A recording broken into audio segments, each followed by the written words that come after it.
Welcome students. আজকের ক্লাসে আমরা মাইটোকন্ড্রিয়া সম্পর্কে আলোচনা করব। মাইটোকন্ড্রিয়া শব্দটা গ্রিক ওয়ার্ড মাইটো এবং কন্ড্রিয়ন থেকে এসেছে। মাইটো কথার অর্থ হলো থ্রেড বা সূত্র, আর কন্ড্রিয়ন কথার অর্থ হলো গ্রানিউলস বা দানা। এই মাইটোকন্ড্রিয়া আদর্শ কোষের সাইটোপ্লাজমে উপস্থিত থাকে এবং অক্সিডেটিভ ফসফোরাইলেশনের মাধ্যমে এটিপি উৎপন্ন করে। তোমরা আগের ক্লাসগুলোতে পড়েছো যে মাইটোকন্ড্রিয়াকে বলা হয় কোষের শক্তিঘর, অর্থাৎ power house of the cell. কেন বলা হয়? যে মাইটোকন্ড্রিয়ার মধ্যে প্রচুর পরিমাণে শক্তি উৎপন্ন হয়। এক অণু গ্লুকোজ থেকে 38 অণু এটিপি তৈরি হয়, তার মধ্যে 24 অণু এটিপি এই মাইটোকন্ড্রিয়াতেই উৎপন্ন হয়। এর জন্য মাইটোকন্ড্রিয়ার মধ্যে একটা বিশেষ প্রকারের প্রক্রিয়া সংঘটিত হয়। কি প্রক্রিয়া? ক্রেবস সাইকেল, ক্রেবস চক্র। এই ক্রেবস চক্র সম্পাদনের জন্য মাইটোকন্ড্রিয়ার মধ্যে বিশেষ বিশেষ এনজাইমগুলো উপস্থিত থাকে, যা গ্লুকোজকে জারিত করে শক্তি উৎপাদনে সাহায্য করে। এক অণু গ্লুকোজ থেকে 38 অণু এটিপি তৈরি হয়, তার মধ্যে 8 অণু এবং 6 অণু অর্থাৎ 14 অণু এটিপি সাইটোপ্লাজমে তৈরি হয়। বাকি এই 24 অণু এটিপি তৈরি হচ্ছে কোথায়? এই মাইটোকন্ড্রিয়ার মধ্যে। তাই একটা হিউজ অ্যামাউন্ট অফ এটিপি যেহেতু মাইটোকন্ড্রিয়া থেকে তৈরি হচ্ছে, সেই জন্য মাইটোকন্ড্রিয়াকে বলা হচ্ছে কোষের শক্তিঘর। মাইটোকন্ড্রিয়াকে বিভিন্ন নামে মাইটোকন্ড্রিয়া পরিচিত। একে বায়োপ্লাস্ট বলা হয়, কন্ড্রিওজোম বলা হয়, আবার প্লাজমোজোমও বলা হয়। মাইটোকন্ড্রিয়ার সংজ্ঞা হিসেবে যদি আমি বলি, তাহলে বলা যাবে সজীব ইউক্যারিওটিক কোষের সাইটোপ্লাজমে বিক্ষিপ্তভাবে ছড়িয়ে থাকা দ্বি একক পর্দাবেষ্টিত গোলাকার, ডিম্বাকার, দণ্ডাকার বা সূত্রাকার যে বিশেষ কোষীয় অঙ্গাণুতে কোষের প্রয়োজনীয় শক্তি উৎপন্ন হয়, তাকে বলা হচ্ছে যে মাইটোকন্ড্রিয়া। কোষে মাইটোকন্ড্রিয়ার উৎপত্তি সম্পর্কে একটা থিওরি প্রচলিত আছে। সেই থিওরিটা কি? Endosymbiotic theory. এন্ডো মিন্স ভিতরে, সিম্বায়োটিক সিম্বায়োসিস কথা থেকে এই সিম্বায়োটিক কথাটি এসছে। সিম্বায়োসিস মিন্স মিথজীবীয়তা। সেখানে কি বলছে? মাইটোকন্ড্রিয়া এক প্রকারের ব্যাকটেরিয়া থেকে তৈরি হয়েছে। কি বলা হচ্ছে? পৃথিবী তৈরি হয়েছিল 4.5 বিলিয়ন বছর আগে। পৃথিবীতে প্রথম প্রোক্যারিওটিক কোষ এসেছিল 3.5 বিলিয়ন বছর আগে, এবং ইউক্যারিওটিক কোষ এসেছিল 1.5 বিলিয়ন বছর আগে। এই যে ইউক্যারিওটিক কোষ, তা প্রথমে ছিল কি টাইপের? প্রোটো ইউক্যারিওটিক টাইপের। অর্থাৎ এই ইউক্যারিওটিক কোষের মধ্যে তখন মাইটোকন্ড্রিয়া উপস্থিত ছিল না। তার ফলে কি? গ্লুকোজ জাতীয় পদার্থকে এরা জারিত করতে পারতো না এবং সেখান থেকে শক্তি উৎপন্ন করতে পারতো না। তাই এই প্রোটো ইউক্যারিওটিক কোষ পরিবেশ থেকে এক প্রকারের ব্যাকটেরিয়াকে এনগালফ করল। অর্থাৎ এনগালফ মিন্স ভিতরে ঢুকে নিল, এবং সেই ব্যাকটেরিয়া কোষের মধ্যে একটা মিথজীবীয় সম্পর্কের মধ্যে অবস্থান করতে থাকলো। কি? যে ব্যাকটেরিয়া কোষ থেকে বিভিন্ন উপাদান নিয়ে সেখানে বেঁচে আছে, এবং তার পরিবর্তে ব্যাকটেরিয়া কোষকে কি দিচ্ছে? এনার্জি দিচ্ছে। এই ধরনের সম্পর্কে তারা দীর্ঘদিন ধরে থাকতে থাকতে একটা বিবর্তন ঘটে গেল, অর্থাৎ এভলিউশন ঘটে গেল। এই এন্ডোসিম্বায়োটিক থিওরি হচ্ছে একটা লিডিং এভলিউশনারি থিওরি, যা কি বলছে? যে প্রোক্যারিওটিক কোষ থেকে ইউক্যারিওটিক কোষের উৎপত্তি ঘটেছিল। সেখানে এই মাইটোকন্ড্রিয়ার উৎপত্তি সম্পর্কে বায়োলজিস্ট লিন মার্গুয়েলিস 1967 খ্রিস্টাব্দে বললেন যে এই মাইটোকন্ড্রিয়াও এক প্রকারের বিশেষ ব্যাকটেরিয়া কোষ থেকে উৎপত্তি ঘটেছে। মাইটোকন্ড্রিয়ার জিনোমের সঙ্গে একটা ব্যাকটেরিয়া রিকেটসিয়ালিস প্রোব্যাকটেরিয়ার সঙ্গে অনেকটাই সাদৃশ্য রয়েছে, যে মাইটোকন্ড্রিয়া একটা প্রোব্যাকটেরিয়া থেকে উৎপন্ন হয়েছে এবং সেটা কোষের মধ্যে দীর্ঘদিন ধরে অবস্থান করার ফলে সেটা মাইটোকন্ড্রিয়াতে রূপান্তরিত হয়ে গেছে। বিজ্ঞানীরা বললেন আর আমরা মেনে নিলাম তা তো নয়, এর পেছনে বিজ্ঞানীরা যুক্তি এবং প্রমাণ দিলেন। কি প্রমাণ সেগুলো প্রথম প্রমাণ হচ্ছে যে মাইটোকন্ড্রিয়ার মধ্যে বাইনারি ফিশন দেখা দেয়। বাইনারি ফিশন অর্থাৎ দ্বিবিভাজন, একটা মাইটোকন্ড্রিয়া থেকে দুটো মাইটোকন্ড্রিয়ার উৎপত্তি ঘটে। ঠিক এই সেম বৈশিষ্ট্য কোথায় দেখা যায়? ব্যাকটেরিয়া কোষের মধ্যেও দেখা যায়, যে একটা ব্যাকটেরিয়া থেকে দুটো ব্যাকটেরিয়া তৈরি হয়, অর্থাৎ বাইনারি ফিশন উভয় ক্ষেত্রেই দেখা যাচ্ছে। এর পরের প্রমাণে আসছি, মাইটোকন্ড্রিয়ার কোষ পর্দায় বিশেষ প্রকারের একটা প্রোটিন উপস্থিত থাকে মাইটোকন্ড্রিয়ার বহিঃকোষ পর্দায়। সেই প্রোটিনটা কি? পোরিন। এই পোরিন প্রোটিনটা একটা ট্রান্সপোর্টার প্রোটিন। এই ট্রান্সপোর্ট প্রোটিন আবার ব্যাকটেরিয়া কোষের কোষ পর্দায়ও উপস্থিত থাকে। নেক্সট আসছি, মাইটোকন্ড্রিয়ার কোষ পর্দার অর্থাৎ অন্তঃকোষ পর্দায় বিশেষ প্রকারের একটা ফসফোলিপিড থাকে। ফসফোলিপিডটা কি? কার্ডিওলিপিড। এই ফসফোলিপিড আবার ব্যাকটেরিয়া কোষের কোষ পর্দার মধ্যেও উপস্থিত থাকে। এই কার্ডিওলিপিড সম্পর্কে আমরা নেক্সট আলোচনা করছি। নেক্সট আমরা আসছি, মাইটোকন্ড্রিয়া কোষের মধ্যে যে ডিএনএ পাওয়া যায় সেটা হলো চক্রাকার ডিএনএ। এই চক্রাকার ডিএনএ আবার ব্যাকটেরিয়া কোষের মধ্যেও উপস্থিত থাকে। এরপর আমরা আসছি জিনোম কম্পারিজন। রিকেটসিয়ালিস প্রোব্যাকটেরিয়া এর মধ্যে যে জিনোমের যে গঠন পাওয়া যায়, মাইটোকন্ড্রিয়ার জিনোমের গঠনের মধ্যেও বহু সাদৃশ্য রয়েছে।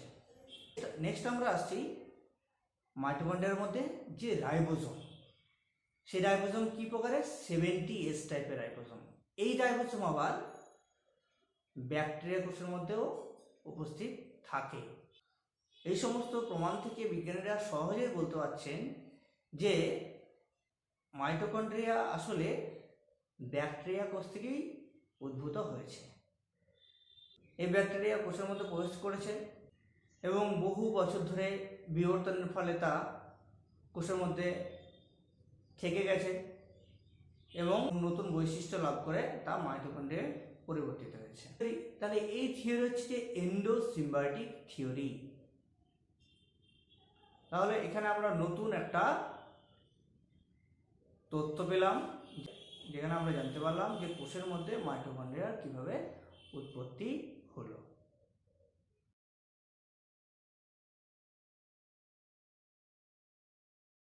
Welcome students. আগের দিন ক্লাসে আমরা এই tight junction, gap junction, spot desmosome, belt desmosome, pinocytosis, phagocytosis এইসব সম্পর্কে আমরা আগের দিন ক্লাসে আলোচনা করেছি। আজকের ক্লাসে আমরা আলোচনা করব মাইটোকন্ড্রিয়া সম্পর্কে। টেক্সট বই থেকে যেগুলো পড়বো সেগুলো এখন আমরা মার্কিং করে নিই। যেমন কোষ অঙ্গাণু বা সেল অর্গানেলি, এটা পড়বো আমরা। মাইটোকন্ড্রিয়ার সংজ্ঞা পড়ব, মাইটোকন্ড্রিয়ার উৎপত্তি পড়ব, অবস্থান, আবিষ্কার সম্পর্কে এটা এগুলো পড়ব। বিভিন্ন জীবদেহে মাইটোকন্ড্রিয়ার যে সংখ্যা সেগুলো পড়ব, আকার আকৃতি, সংখ্যা, অবস্থান, স্ট্রাকচার, সেখানে বহিঃপর্দা, অন্তঃপর্দা, বহিঃপ্রকোষ্ঠ, ক্রিস্টি, অন্তঃপ্রকোষ্ঠ, পার্থক্য, এই পার্থক্যটা, F0, F1 particle, chemical composition of mitochondria, enzymes of mitochondria, mitochondrial DNA, mitochondrial RNA, mitochondrial কাজ এবং লাস্ট মাইটোকন্ড্রিয়াকে কেন সেমি অটোনোমাস অর্গানেলি বলা হয়। এখানে আসি আমরা কোষ অঙ্গাণু। আদর্শ কোষের সাইটোপ্লাজমে কিছু পর্দা বেষ্টিত বা পর্দাবিহীন কোষ অঙ্গাণু যারা বিপাকীয় ক্রিয়া নিয়ন্ত্রণ করে তাদের বলা হচ্ছে কোষ অঙ্গাণু। এই কোষ অঙ্গাণুগুলিকে তিনটে ভাগে এখানে ভাগ করা হচ্ছে। একটা হচ্ছে যে পর্দাবিহীন কোষাঙ্গাণু, একক পর্দাবৃত কোষাঙ্গাণু এবং দ্বি-একক পর্দাবৃত কোষাঙ্গাণু। খুব ভালো করে মনে রাখবে যে কোষের মধ্যে পর্দাবিহীন কোষাঙ্গাণুটির নাম কি? তখন বলা যাবে রাইবোজোম। তাহলে রাইবোজোম হলো একটা পর্দাবিহীন কোষাঙ্গাণু। একক পর্দাবৃত অর্থাৎ একটা কোষের যদি একটা কোষ হয় এটা, তাহলে এই কোষের যে বাইরের দিকে পর্দা সেটা একটা পর্দা আছে, অর্থাৎ প্রোটিন লিপিড প্রোটিন নির্মিত একটা পর্দা। সেই একক পর্দাবৃত কোষাঙ্গাণু কোনগুলি? লাইসোজোম, গলগি বডিজ এবং এন্ডোপ্লাজমিক রেটিকুলাম। আর দ্বি একক পর্দাবৃত অর্থাৎ এই কোষটার বাইরে আর একটা পর্দা অবস্থান করছে, তাকে বলা হচ্ছে যে দ্বি একক পর্দাবৃত কোষাঙ্গাণু। যেমন সেটা হচ্ছে যে নিউক্লিয়াস, প্লাস্টিড এবং মাইটোকন্ড্রিয়া। এরা হলো দ্বি একক পর্দাবৃত কোষাঙ্গাণু। এই কোষাঙ্গাণুকে আবার দুটো ভাগে ভাগ করা হয়। একটা হচ্ছে এন্ডোমেমব্রেন সিস্টেম আর একটা হচ্ছে এক্সট্রা এন্ডোমেমব্রেন সিস্টেম। এই এন্ডোমেমব্রেন সিস্টেমের অন্তর্গত কোষগুলো কাজের দিক থেকে তারা পরস্পর ঘনিষ্ঠভাবে সম্পর্কযুক্ত। সেই কোষাঙ্গাণুগুলো কি কি? লাইসোজোম, গলগি বডিজ এবং এন্ডোপ্লাজমিক রেটিকুলাম। এই এন্ডোমেমব্রেন সিস্টেমের অন্তর্গত কোষগুলোকে আবার GERL-ও বলা হয়। এই GERL means Golgi bodies, endoplasmic reticulum এবং লাইসোজোম, এরা GERL সিস্টেমের অন্তর্গত। আর এক্সট্রা এন্ডোমেমব্রেন সিস্টেমের অন্তর্গত কোষগুলো কোনগুলো? যারা কাজের দিক থেকে ঘনিষ্ঠভাবে এরা সম্পর্কযুক্ত নয়, যেমন এরা রাইবোজোম। এই এক্সট্রা এন্ডোমেমব্রেন সিস্টেমের অন্তর্গত কোষগুলো কাজের দিক থেকে এরা ঘনিষ্ঠভাবে সম্পর্কযুক্ত নয়। এরা হলো রাইবোজোম, প্লাস্টিড এবং মাইটোকন্ড্রিয়া। এছাড়া আছে মাইক্রোবডিজও আছে এর মধ্যে যুক্ত। এবার আমরা আলোচনা করব মাইটোকন্ড্রিয়া সম্পর্কে।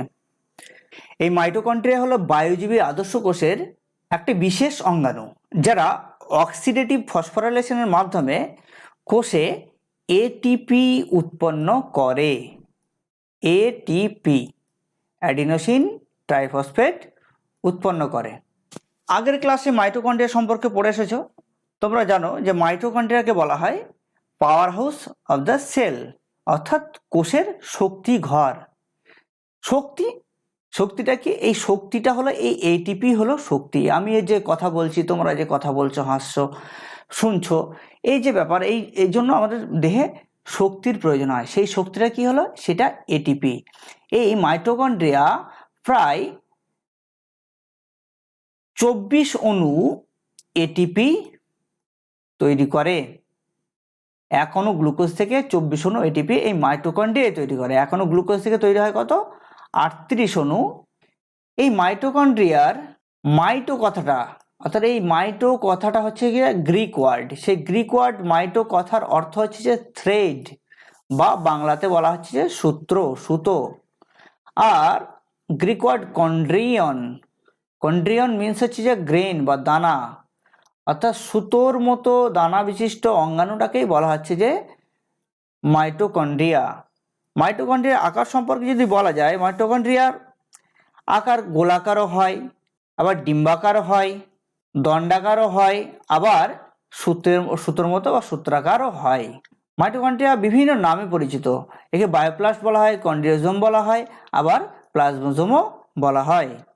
এবার আসি আমরা মাইটোকন্ড্রিয়ার উৎপত্তি।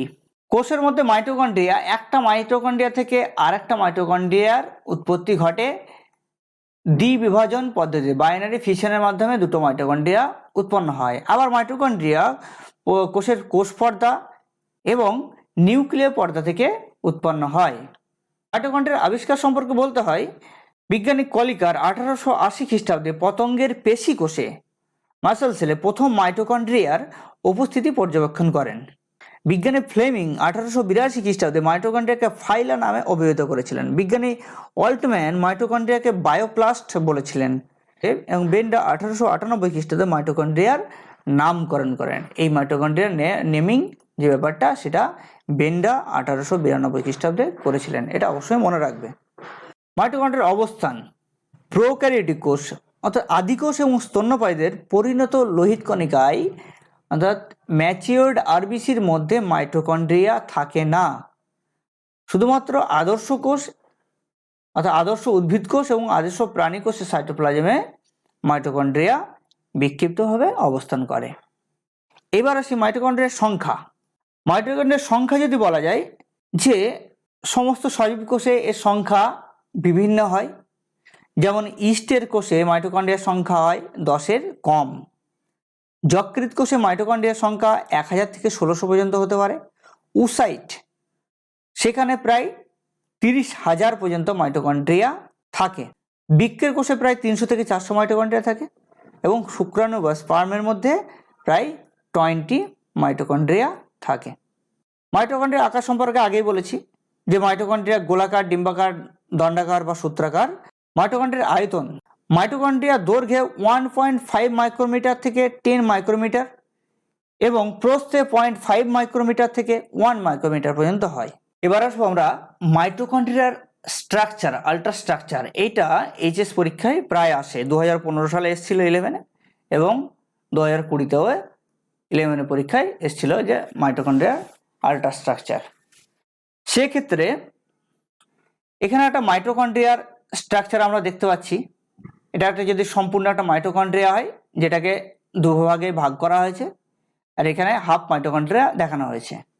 সেই স্ট্রাকচারে কি দেখা যায়, এখানে দুটো পর্দা উপস্থিত। একটা বাইরের দিকে পর্দা, এই পর্দাটা বাইরের দিকে পর্দা, আর এই পর্দাটা হচ্ছে যে ভেতরের দিকে পর্দা। অর্থাৎ একটা বহিঃপর্দা আর একটা হচ্ছে যে অন্তঃপর্দা। আর দুটো প্রকোষ্ঠ থাকে। প্রকোষ্ঠ একটা, এইটা ভেতরের প্রকোষ্ঠ, এটা দেখতে পাচ্ছি আমরা, এটা হচ্ছে যে ভেতরের প্রকোষ্ঠ। আর এই দুটো পর্দার মাঝখানে যে প্রকোষ্ঠটা সেটা হচ্ছে যে অন্তঃপ্রকোষ্ঠ। অর্থাৎ এই যে প্রকোষ্ঠটা এটা হচ্ছে যে অন্তঃপ্রকোষ্ঠ। এই অন্তঃপ্রকোষ্ঠটাকে বলা হয় যে পেরিমাইটোকন্ড্রিয়াল স্পেস। এই পেরিমাইটোকন্ড্রিয়াল স্পেসে কোএনজাইম এ সমৃদ্ধ তরল উপস্থিত থাকে। এবার আসবো আমরা মাইটোকন্ড্রিয়ার বহিঃপর্দা। এই বাইরের দিকে উপস্থিত এই পর্দাটা হচ্ছে যে মাইটোকন্ড্রিয়ার বহিঃপর্দা। এটা একটি একক পর্দা। এর যে প্রকৃতি সেটা হলো ভেদ্য প্রকৃতির পর্দা এটা। অর্থাৎ সমস্ত মেটেরিয়াল বা পদার্থের অণুগুলো এই পর্দাটাকে ভেদ করে যেতে পারে। এই পর্দার গায়ে সূক্ষ্ম সূক্ষ্ম ছিদ্র থাকে, এই ছিদ্রগুলোকে বলা হচ্ছে পোরিন। আর এই পর্দার গায়ে ছোট ছোট গোলাকার দানা উপস্থিত থাকে, এক রকমের ছোট ছোট, খুব ছোট ছোট গোলাকার দানা উপস্থিত থাকে। এগুলো, এই দানাগুলোকে বলা হয় সাব ইউনিট অফ পার্সন, অর্থাৎ পার্সনের অধ একক। এবার আমরা আসছি অন্তঃপর্দা। এই যে এটা হলো বহিঃপর্দা, তারপরে পেরিমাইটোকন্ড্রিয়াল স্পেস, তারপরে হচ্ছে যে অন্তঃপর্দা। অন্তঃপর্দা প্রায় 60 ডিগ্রি অ্যাংস্ট্রম থেকে 75 ডিগ্রি অ্যাংস্ট্রম পর্যন্ত পুরু হয়। এই পর্দার মধ্যে বিশেষ এক ধরনের ফসফোলিপিড উপস্থিত থাকে, যে ফসফোলিপিডটার নাম হচ্ছে যে কার্ডিওলিপিন। খুব ভালো করে নাম মুখস্থ রাখবে, মনে রাখবে এটা, যে এখানে উপস্থিত ফসফোলিপিডটার নাম হচ্ছে যে কার্ডিওলিপিন। এই ফসফোলিপিডটার বিশেষ বৈশিষ্ট্য রয়েছে।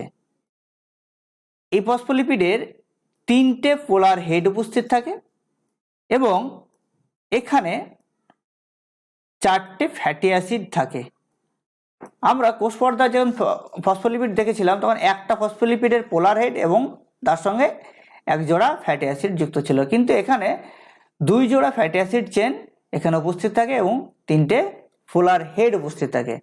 এই বিশেষ ফসফোলিপিড শুধুমাত্র বিশেষ বিশেষ অণুগুলোকেই এই মাইটোকন্ড্রিয়ার ভিতরে প্রবেশ করতে দেয়। আরও এখানে বিভিন্ন রকম প্রোটিন চ্যানেল রয়েছে, আরও অনেক কিছু যেগুলো বিভিন্ন প্রোটিনগুলোকে এখানে প্রবেশ করতে দেয়। অর্থাৎ এই পর্দাটা, এই বিশেষ এই ভিতরের পর্দাটা, অন্তঃপর্দাটা হচ্ছে যে সিলেক্টিভলি পারমিয়েবল। এই ভিতরের অন্তঃপর্দাটা হচ্ছে যে সিলেক্টিভলি পারমিয়েবল মেমব্রেন। অন্তঃপর্দার ভিতরের সমগ্র প্রোটিন, মাইটোকন্ড্রিয়ার প্রায় সমগ্র প্রোটিন উপাদানের প্রায় 70 থেকে 75% প্রোটিন এই পর্দার মধ্যে, এই অন্তঃপর্দার মধ্যে উপস্থিত থাকে। মাইটোকন্ড্রিয়ার এই অন্তঃপর্দাটি ভাঁজ হয়ে হয়ে এখানে আমরা দেখতে পাচ্ছি বিভিন্ন রকম ভাঁজ, এইরকম ভাঁজ হয়ে গেছে। এই ভাঁজ হয়ে হয়ে বিশেষ গঠন তৈরি করছে। এই বিশেষ আঙুলের মতো গঠনযুক্ত এই অংশগুলোকে বলা হচ্ছে যে ক্রিস্টি, CRISTAE, ক্রিস্টি। এক বচনে একে বলা হয় ক্রিস্টা। ওকে, তাহলে বহু বচনে ক্রিস্টি এবং এক বচনে ক্রিস্টা। তাহলে আঙুলের মতো প্রবর্ধকযুক্ত অন্তঃপর্দার এই ভাঁজগুলোকেই বলা হচ্ছে যে ক্রিস্টি। এই আঙুলের মতো প্রবর্ধকযুক্ত এই ক্রিস্টির সংখ্যা যত বাড়বে ততই মাইটোকন্ড্রিয়ার মধ্যে শক্তি উৎপাদনের পরিমাণ বাড়বে। মাইটোকন্ড্রিয়ার মধ্যে শক্তি উৎপাদনের পরিমাণ বাড়বে, কি বলছি, যত বাড়বে এই মাইটোকন্ড্রিয়ার গায়ে আর একটা টেনিস র্যাকেটের মতো একটা একরকমের দানা থাকে, যে দানাগুলোকে বলা হচ্ছে যে অক্সিজম বা F0F1 পার্টিকেল। তাহলে ওই দানাগুলোকে কি বলছি আমরা এখানে, এটা আমরা দেখতে পাচ্ছি মাইটোকন্ড্রিয়ার যদি পার্ট, এখানে মাইটোকন্ড্রিয়ার এই পার্টটাকে আমরা কেটে যদি এখানে নিয়ে আসি তাহলে আমরা দেখতে পাচ্ছি যে এটা হচ্ছে যে বহিঃপর্দা, এটা হচ্ছে অন্তঃপর্দা। এটা বহিঃপর্দা এবং অন্তঃপর্দার মাঝখানে স্পেসটা অর্থাৎ পেরি মাইটোকন্ড্রিয়াল স্পেস। এখানে বহিঃপর্দার গায়ে একটা ছিদ্র দেখছি, যে ছিদ্রটাকে বলছি পোরিন। আর অন্তঃপর্দার এই যে আঙুলের মতো এই ভাঁজ, এটাকে বলা হচ্ছে যে ক্রিস্টি। এবং ক্রিস্টির গায়ে ছোট ছোট আমরা দেখতে পাচ্ছি দানার মতো এরকমই, এটা ছোট হিসেবে দানা হিসেবে দেখা যাচ্ছে। এই দানাগুলোকে বলা হচ্ছে যে অক্সিজম অর্থাৎ F0F1 পার্টিকেল। আর একটা নাম হচ্ছে যে ফার্নান্ডেজ মোরান সাব ইউনিট। এই F0F1 পার্টিকেল কেন বলছি, F0F1 পার্টিকেল এটা তিনটে ভাগে বিভক্ত হয়, এর পার্ট তিনটে পার্ট। অর্থাৎ এটা হেড পার্ট, এই হেড পার্টটাকে বলা হচ্ছে F1 পার্ট। আর এর যে টেল পার্ট বা ভূমি বেস পার্টটাকে বলা হচ্ছে যে F0 পার্ট। ওকে, মাঝখানে একটা স্টক বা বিন্দু উপস্থিত। হেড পার্টের যে আয়তন সেটা দেখতে পাচ্ছি আমরা 75 থেকে 100 ডিগ্রি অ্যাংস্ট্রম। স্টকের যে দৈর্ঘ্য সেটা 50 ডিগ্রি অ্যাংস্ট্রম এবং বেসের যে দৈর্ঘ্য সেটা হচ্ছে যে 110 ডিগ্রি অ্যাংস্ট্রম। তাহলে এই বেস পার্টটা এখানে যে অন্তঃপর্দা, সে অন্তঃপর্দার গায়ে গেঁথে রয়েছে, অর্থাৎ অন্তঃপর্দাটাকে টোটালি ঘিরে রয়েছে। অন্তঃপর্দা কি, অন্তঃপর্দার মধ্যে কি থাকে, দুটো লিপিড লেয়ার থাকছে, লিপিড বাই লেয়ার। তাহলে সেখানে এই বেসটা এই দুটো লিপিড বাই লেয়ারকে মধ্যে গেঁথে অবস্থান করছে। এই অক্সিজম বা ফার্নান্ডেজ মোরান সাব ইউনিটের কাজ সম্পর্কে আমরা পরে আসছি।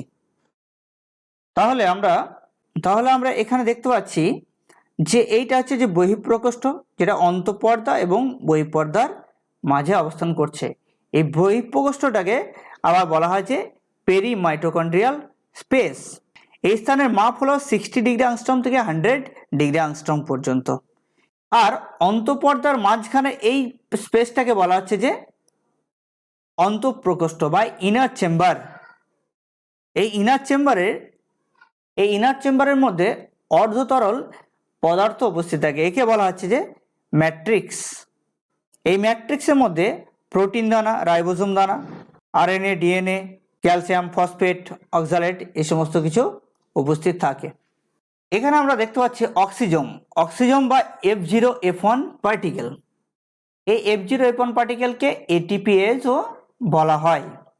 এই F0F1 পার্টিকেল আসলে অসংখ্য পলিপেপটাইড দিয়ে গঠিত একটা এনজাইম।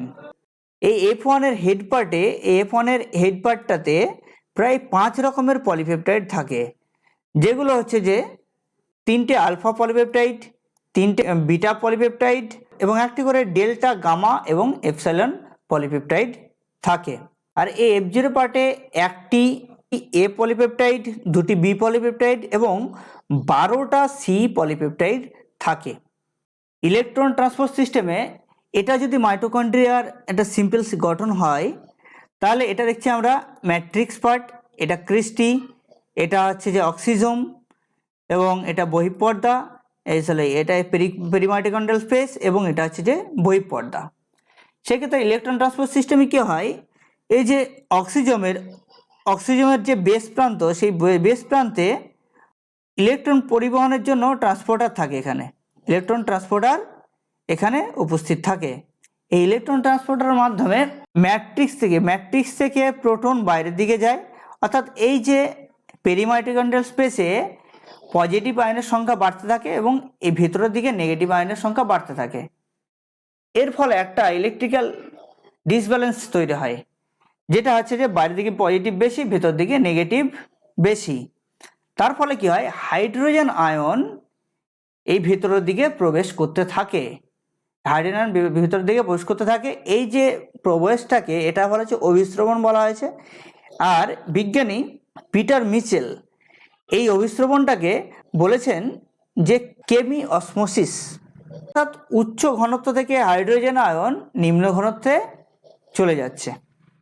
এটা কিভাবে যাচ্ছে, এখানে দেখছি আমরা পজিটিভ আয়ন পেরিমাইটোকন্ড্রিয়াল স্পেসে, সে হাইড্রোজেন আয়নগুলো এটা হচ্ছে যে পজিটিভ আয়নগুলো এখানে অবস্থিত আছে পেরিমাইটোকন্ড্রিয়াল স্পেসে, অর্থাৎ হাইড্রোজেন আয়নের পরিমাণ বেশি আছে, প্রোটন বেশি আছে।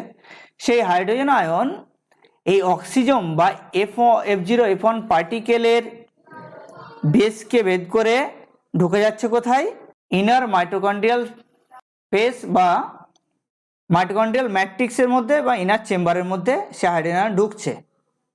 তা সেই হাইড্রোজেন আয়ন এখানে ঢুকতে গিয়ে এদিকে ঢোকার ফলে এখানে একটা প্রোটন চালক বলের সৃষ্টি হয়। এই প্রোটন চালক বলকে কাজে লাগিয়ে ম্যাট্রিক্সের মধ্যে উপস্থিত এডিপি এবং পিআই যুক্ত হয়ে এটিপি তৈরি করে। এই আসল জিনিস হচ্ছে যে এই এটিপি, এই এনার্জি এখানে তৈরি হচ্ছে। তাহলে এনার্জি কীভাবে তৈরি হলো, এখানে হাইড্রোজেন আয়ন পেরিমাইটোকন্ড্রিয়াল স্পেস থেকে অক্সিজেনের মধ্যে দিয়ে প্রবেশ করার ফলে একটা প্রোটন চালক বলের উদ্ভব ঘটলো। সেই প্রোটন চালক বল ম্যাট্রিক্সের মধ্যে উপস্থিত এডিপি অর্থাৎ অ্যাডিনোসিন ডাইফসফেটের সঙ্গে PI that is the inorganic ফসফেটকে যুক্ত করে ATP that is the adenosine triphosphate অর্থাৎ এনার্জি তৈরি করলো। এখানে কীরকম এনার্জি তৈরি হয়, এখানে প্রায় 24 অণু এটিপি তৈরি হয় এক অণু গ্লুকোজ থেকে। মাইটোকন্ড্রিয়ার মধ্যে কি হয়, গ্লুকোজের অক্সিডেশন বা জারণ ঘটছে। ম্যাক্সিমাম যে এক অণু গ্লুকোজের যে ফার্স্ট স্টেপ গ্লাইকোলাইসিস যে স্টেপটা, সেটা কোথায় ঘটে, সেটা হচ্ছে যে একটা যে কোষ, সেই কোষের যে সাইটোপ্লাজম, সেই সাইটোপ্লাজমে গ্লাইকোলাইসিস প্রক্রিয়াটা ঘটে। এরপরে কি তৈরি হয়, পাইরুভেট। সেই পাইরুভিক অ্যাসিড অ্যাসিটাইল কোতে কনভার্ট হচ্ছে। সেই অ্যাসিটাইল কোয়ে তখন এই মাইটোকন্ড্রিয়াল যে মেমব্রেন, সেই মাইটোকন্ড্রিয়াল মেমব্রেনকে ক্রস করে এখানে ভেতরে ঢুকে যাচ্ছে। এবং ভেতরে ঢোকার পরে তারপরে এখানে যে এনজাইমগুলো আছে মাইটোকন্ড্রিয়ার মধ্যে, সেই এনজাইমগুলো তাকে ভেঙে দিচ্ছে, ব্রেকডাউন অফ দ্য মলিকুল। তো সেই অণুগুলো ভেঙে তৈরি করছে কি, অন্যান্য প্রোডাক্ট তৈরি করছে এবং সঙ্গে 24 অণু এটিপি তৈরি করছে। এই F0 পার্টিকেল বা অক্সিজমকে এটিপি সিনথেজ বলা হয়। তাহলে এখানে আমরা খুব সুন্দরভাবে বুঝতে পারলাম যে F0 পার্টিকেলকে কেন এটিপিএস সিনথেজ বলা হচ্ছে। এবার আমরা আসছি মাইটোকন্ড্রিয়ার কেমিক্যাল কম্পোজিশন। মাইটোকন্ড্রিয়ার মধ্যে কি কি কেমিক্যাল কম্পোজিশন থাকে, কি কি থাকে মাইটোকন্ড্রিয়ার মধ্যে? প্রোটিন থাকে, লিপিড থাকে, আরএনএ থাকে, ডিএনএ থাকে এবং বিভিন্ন মিনারেলস থাকছে। প্রোটিন কতটা থাকে? প্রায় 60 থেকে 70% প্রোটিন থাকে, 60 থেকে 70% প্রোটিন থাকে। লিপিড থাকে কতটা? লিপিড থাকে 25 থেকে 35%। আরএনএ কতটা থাকে? আরএনএ থেকে 5 থেকে 7%। ডিএনএ খুব অল্প থাকবে। মাইটোকন্ড্রিয়াতে যে মিনারেল বা খনিজে থাকে সেটা হচ্ছে যে ম্যাঙ্গানিজ এবং ক্যালসিয়াম ফসফেট। আর মাইটোকন্ড্রিয়ার যে লিপিডগুলো থাকে সেই লিপিডগুলো কী কী? সেই লিপিডগুলো ফসফোলিপিড প্রায় 90% থাকছে, কোলেস্টেরল প্রায় 5% এবং ফ্যাটি অ্যাসিড ও ট্রাইগ্লিসারাইড থাকে 5%। মাইটোকন্ড্রিয়ার মধ্যে প্রায় 70 টাইপের এনজাইম উপস্থিত থাকে। সেগুলো কি কি? যে মাইটোকন্ড্রিয়ার যে বহিঃপর্দা enzyme present in the outer membrane, অর্থাৎ মাইটোকন্ড্রিয়ার বহিঃপর্দায় এনজাইম উপস্থিত থাকে। সেই এনজাইমগুলো কি কি? এগুলো খুব মনে রাখবে, ছকের সাহায্যে খুব সুন্দর করে দিয়েছে। এই এনজাইমগুলো মনে রাখলে মোটামুটি তোমাদের বিভিন্ন কম্পিটিটিভ এক্সাম নিটে আসে। যে তাহলে বহিঃপর্দার মধ্যে যে এনজাইমগুলো থাকে সেই এনজাইমগুলো কি? Mono amine oxidase, fatty acid CoA ligase. তারপরে মাইটোকন্ড্রিয়া বহিঃপ্রকোষ্ঠে যে এনজাইম থাকে সেই এনজাইমটা হচ্ছে যে অ্যাডিনাইলেট কাইনেজ। বহিঃপ্রকোষ্ঠ বলতে গেলে পেরি মাইটোকন্ড্রিয়াল স্পেস। এরপরে আসছি enzyme in the inner membrane, অর্থাৎ অন্তঃপর্দায় উপস্থিত যে এনজাইমগুলো থাকে সেই এনজাইমগুলো হচ্ছে যে এনএডি, ফুল ফর্ম পড়বে nicotinamide adenine dinucleotide, FAD flavin adenine dinucleotide, ATP adenosine triphosphate synthetase, আর একটা হচ্ছে যে succinate dehydrogenase. Enzyme in the mitochondrial matrix, অর্থাৎ ভেতরের মধ্যে যে ম্যাট্রিক্সের মধ্যে যে সমস্ত এনজাইমগুলো থাকে সেগুলো হচ্ছে যে একটা ম্যালেট ডিহাইড্রোজিনেজ আর একটা হচ্ছে যে ফিউমারেজ। এবার আসছে আমরা মাইটোকন্ড্রিয়াল ডিএনএ। মাইটোকন্ড্রিয়ার মধ্যে যে ডিএনএ সেটা হচ্ছে যে চক্রাকার ডিএনএ।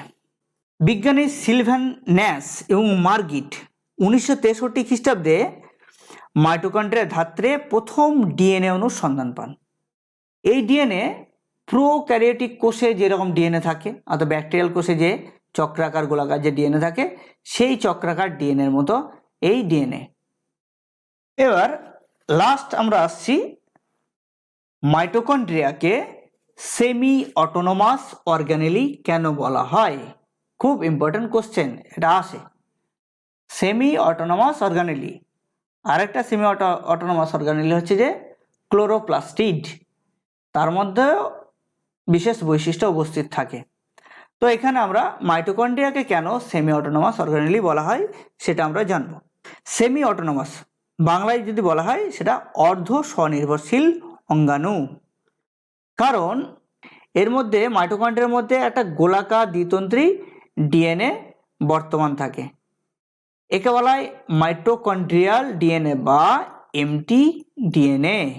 মাইটোকন্ড্রিয়াল ডিএনএ সমস্ত রকমের আরএনএ বর্তমান থাকে, অর্থাৎ আরআরএনএ, রাইবোজোমাল আরএনএ, এমআরএনএ আর টিআরএনএ, এই সমস্ত এর মধ্যে বর্তমান থাকে। এর মধ্যে অসংখ্য রাইবোজোম থাকে, রাইবোজোম বলা হয়। এই রাইবোজোমটা কীরকম প্রকারের? 70S প্রকারের রাইবোজোম এর মধ্যে বর্তমান থাকে। অর্থাৎ প্রোক্যারিওটিক কোষে যেমন রাইবোজোম থাকে সেই প্রোক্যারিওটিক টাইপের রাইবোজোম অর্থাৎ 70S টাইপের রাইবোজোম এর মধ্যে বর্তমান থাকে। আর থাকে কি? বিভিন্ন ধরনের এনজাইমের মধ্যে উপস্থিত থাকে যারা প্রোটিন সংশ্লেষে সক্ষম। এর মধ্যে ডিএনএ উপস্থিত, সেই জন্য এটা স্বপ্রজননশীল, নিজে নিজে মাইটোকন্ড্রিয়া তৈরি করতে পারে। তাহলে এই সমস্ত একটা কোষে যে সমস্ত প্রয়োজনীয় পার্টগুলো থাকে সেই রকম মাইটোকন্ড্রিয়াও একটা কোষের ভিতরে একটা কোষ। মাইটোকন্ড্রিয়া হচ্ছে যে একটা কোষের ভিতরে অবস্থিত একটা কোষ। তাহলে যে প্রায় সব কাজগুলোই একটা কোষ যে কাজগুলো করতে পারে, অর্থাৎ বিভাজন করতে পারে, নতুন করে একটা কোষ তৈরি করতে পারে, মাইটোকন্ড্রিয়া একটা নিজের মাইটোকন্ড্রিয়া তৈরি করতে পারে, একটা কোষ প্রোটিন তৈরি করতে পারে, তার কারণ তার মধ্যে রাইবোজোম উপস্থিত থাকে। এর মধ্যেও রাইবোজোম উপস্থিত আছে, সেজন্য এ প্রোটিন তৈরি করতে পারে।